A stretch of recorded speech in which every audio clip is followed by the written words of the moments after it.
always do absolutely everything, and we've been clear that we can't save every single job. That's not what we can't. This was the Chancellor today, promising to make the hospitality trade a little more hospitable for those who work in it. Order!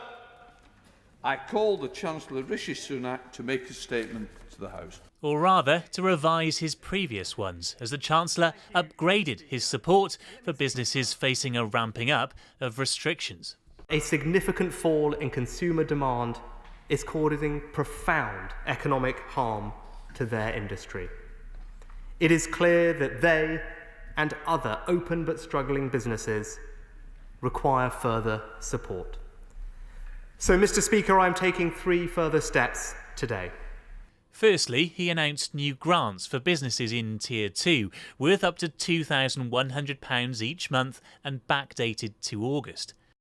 Secondly, the amount of lost profit the self-employed can claim back from the government will rise from 20 to 40%. And thirdly, he's changed the job support scheme.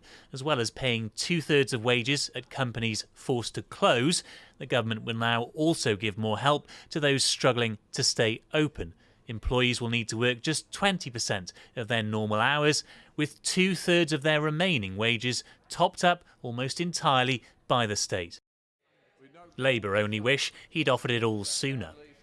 For months, we've urged the Chancellor to get ahead of the looming unemployment crisis and act to save jobs. Instead, we've had a patchwork of poor ideas rushed out at the last minute.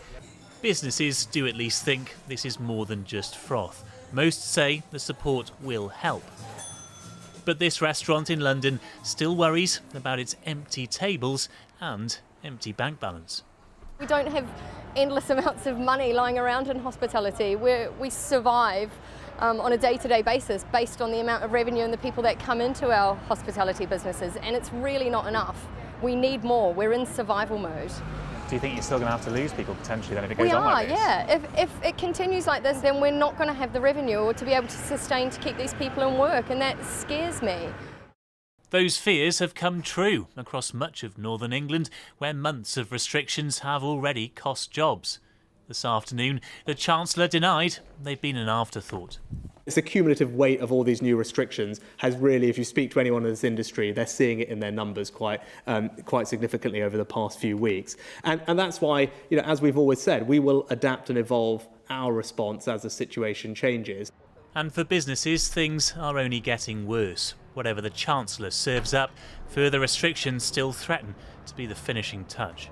Paul Brand, News at 10.